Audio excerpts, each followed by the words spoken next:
E aí, pessoal, tudo bom? Eu vou explicar um pouco aqui sobre dois exercícios de curva de nível. Antes de explicar esse exercício, a gente precisa entender o que são as curvas de nível, tá? Pense que o terreno, o relevo, é algo em 3D, ou seja, o relevo ele faz ondas, né? Você tem áreas mais altas, você tem áreas mais baixas, você tem áreas aplanadas. E o mapa é uma folha de papel. Portanto, o relevo é algo tridimensional, ele é 3D, e as folhas de papel são algo 2D.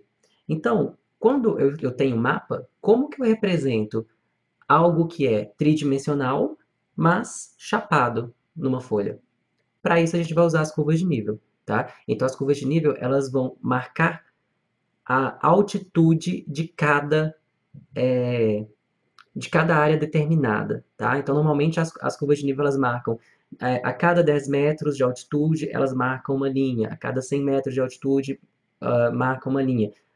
Cada mapa vai utilizar uma escala de curva de nível diferente. Então, vamos analisar juntos aqui esse exercício de curva de nível da PUC Campinas de 1997. Ele fala para observar a representação que está aqui, né? É um mapa de curva de nível. É, Vamos tentar analisar isso aqui. Aqui, as curvas de nível, então, são essas linhas que estão traçadas. As cotas altimétricas são os valores que estão colocados nessas linhas. Então, observem, nem sempre todas as curvas de nível vão estar com as cotas altimétricas traçadas, tá? Essa curva de nível aqui, ela tem 450 metros de altitude, ou seja, todo esse terreno nessa parte aqui tem 450 metros de altitude. Na hora que a gente olha essa linha que está logo em seguida, ela tem 400 metros de altitude, ou seja, essa área aqui está 400 metros mais baixa do que essa área aqui em relação ao nível do mar, tá? Então, essas linhas representam essas altimetrias. Uh, o que às vezes confunde um pouco nesses exercícios é porque além das curvas de nível também estão traçados os rios, tá? Então, essas linhas que começam do nada, como essa aqui, ó, essa linha começa do nada, essa também, essas linhas são as linhas de rios, tá? Então, percebam que o rio está descendo, descendo, até cair numa calha de um rio maior. Os rios sempre vêm das áreas mais altas e descem para as áreas mais baixas, tá? Então, a partir disso, o que a gente pode inferir? As áreas de maior declividade e de maior altitude correspondem a quais desses pontos? Bem, quanto mais longe uma linha tiver da outra, reparem aqui, ó, essa está mais longe, essa está mais longe. Isso significa que se as linhas estão de 50 em 50 metros, demorou todo esse espaço aqui para diminuir 50 metros de altitude. Mas quando a gente vem aqui nessa área onde está o número 2, olha só, de uma linha até a outra é um espaço muito curto. Isso significa que apenas nesse pedacinho do mapa já desceu um desnível de 50 metros, tá? Então, a área de maior declividade desse mapa é essa região 2 que está aqui, tá? Onde as curvas de nível estiveram mais próximas uma das outras, significa que aquela área é mais íngreme, tá? E qual é a área que apresenta maior altitude? Bom, o ponto número 1 está aqui cotado próximo da curva de 450 metros, e a gente percebe que todos os rios partem do ponto 1, tá vendo? E descem para as outras áreas. Os rios não sobem, os rios sempre descem. Então, se os rios estão começando aqui, eles estão descendo para essa outra área, tá? Então, a resposta desse exercício é letra C. A área 2 é de maior declive e a área 1 é de maior altitude, tá? Bom, vamos olhar um outro exercício. Essa questão é da Universidade Federal do Paraná, do ano 2000. Considerando a figura a seguir, que representa esquematicamente uma região da superfície terrestre por meio de curvas de nível, e onde estão situadas localidades X e Y, é correto afirmar que. Bom, então aqui eu tenho uma representação de curva de nível sem os rios, né? Os rios não estão passando aqui. Ah, professor, e se tivesse rio, como que eles estariam correndo? Eles estariam correndo das áreas mais altas, tá vendo aqui, ó, 1000 metros, 900 metros, 800 metros. Onde que é mais alto? Em 1000 metros. Então, os rios desceriam assim, das áreas mais altas para as áreas mais baixas, tá? Aqui é 500 metros, então o rio estaria descendo assim, ok? É, Esses exercícios, tem algumas questões de vestibular de Universidade do Sul do Brasil, que você não marca o gabarito correto. Eles te dão 5 alternativas com valores diferentes. Então tá aqui, ó, alternativa 1, 2, 4, 8 e 16.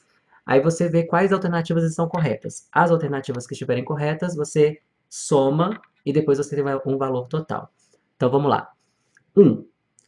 A área que está representada é uma planície, em que o desnível topográfico não ultrapassa 100 metros.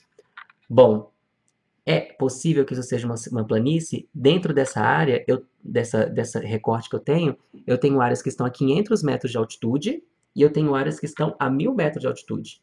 A planície é plana, então não tem como ser, tá?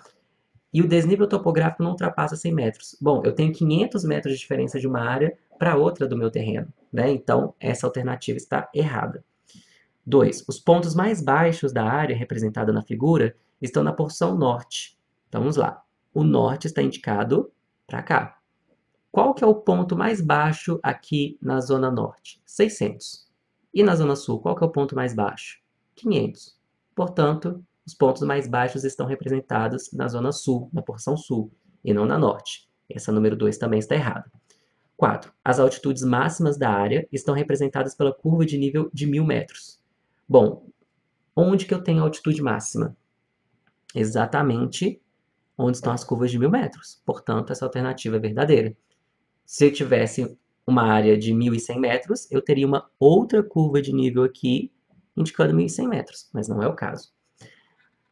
8. Entre as localidades X e Y, existem duas elevações, separadas por uma área mais baixa, com altitude inferior a 600 metros. Vamos lá.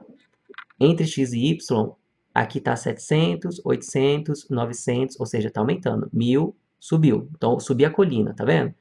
Tá. Cheguei aqui, começa a descer. 1.000, 900, 800. Então, tive uma elevação. Depois, vou começar a subir de novo. 800, 900, 1.000. E começa a descer de novo. Ou seja, entre X e Y, eu tenho duas elevações? Sim, eu tenho. Essas elevações são separadas por uma área baixa com altitude inferior a 600 metros? Bom, essas duas altitudes estão separadas nesse local. Elas estão separadas por uma altitude de cerca de 700 metros, não 600. Então, essa segunda parte está errada, tá? Então, a 8 também está errada. As curvas de nível, além de apresentar os desníveis, permitem também inferir a forma do relevo do terreno. Bom, então essas curvas de nível, eu consigo representar os desníveis por ela? Sim, consigo. E elas permitem eu ver qual que é a forma do relevo do terreno?